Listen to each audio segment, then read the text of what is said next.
vast prairies to the rugged coast, the land now known as Canada have been home to Indigenous peoples for thousands of years.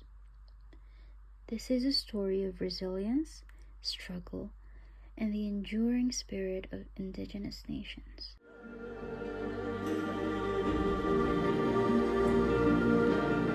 The number treaties signed between 1871 and 1921 marked pivotal moments in Canadian history.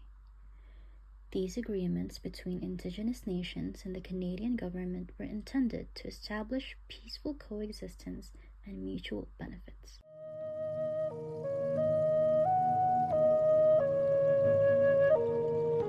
Perhaps one of the darkest chapters in Canadian history is the era of residential schools. Established with the goal of assimilation, these institutions inflicted profound trauma on Indigenous children and communities. I don't think our parents knew what was happening in those schools. They didn't know the horrors. They didn't know the loneliness, and the deprivation of food, and they didn't know any of that.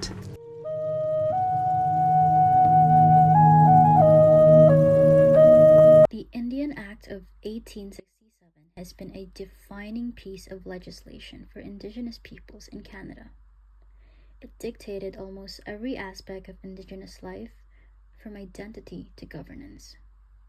But we've been very poor on researching our history and our customs and understanding our own laws.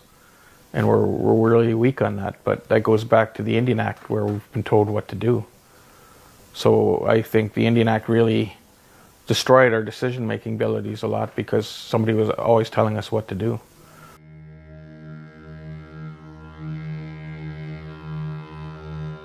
In 1969, Prime Minister Pierre Trudeau proposed a white paper, aiming to abolish special and legal status for Indigenous peoples and dissolve treaty rights.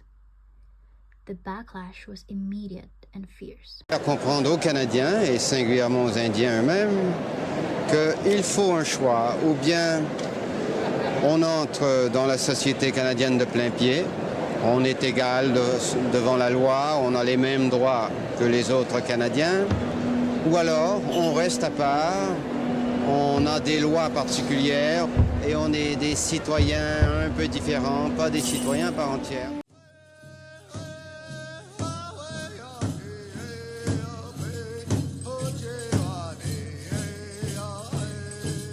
The Oka Crisis of 1990 brought international attention to Indigenous lands disputes in Canada. The standoff between Mohawk protesters and Canadian authorities over land development underscored the ongoing struggle for sovereignty. Nervous, perhaps? You think? You nervous?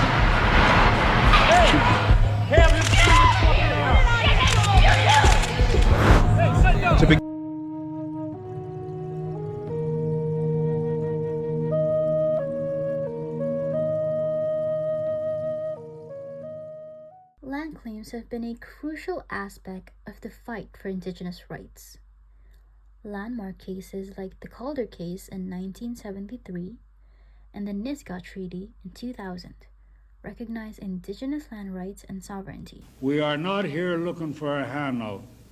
We are here with a plan.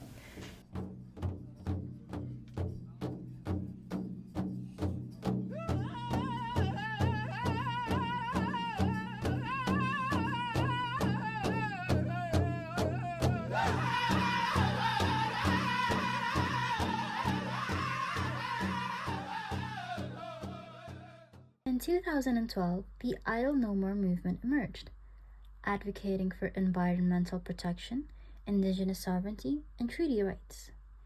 The movement galvanized support across the country and beyond. I think what makes this different is that it spans across all communities, all demographics, all across Canada and internationally.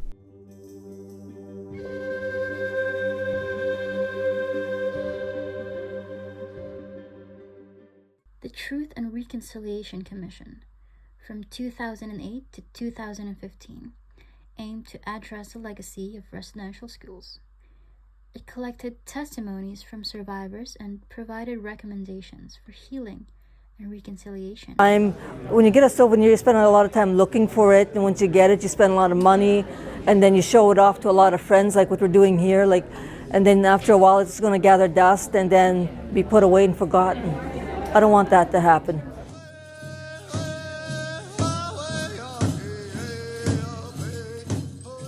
In 2007, the United Nations Declaration on the Right of Indigenous Peoples was adopted.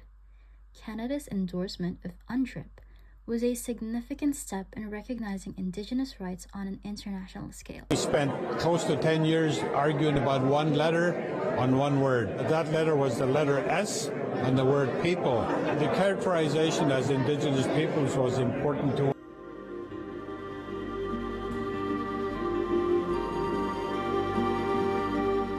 In 2020, the Supreme Court reaffirmed Mi'kmaq Treaty rights to fish for a moderate livelihood.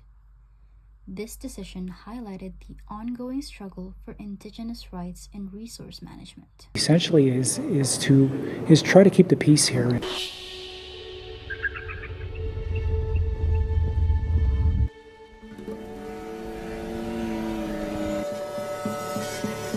The history of Indigenous peoples in Canada is one of resilience, strength, and unwavering spirit. As we look to the future, we honor the past and strive for a just and equitable society for all.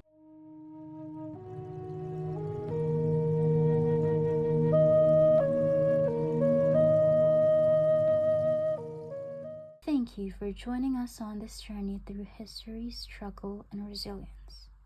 Together, we can build a future that respects and honors the rights and cultures of Indigenous peoples in Canada.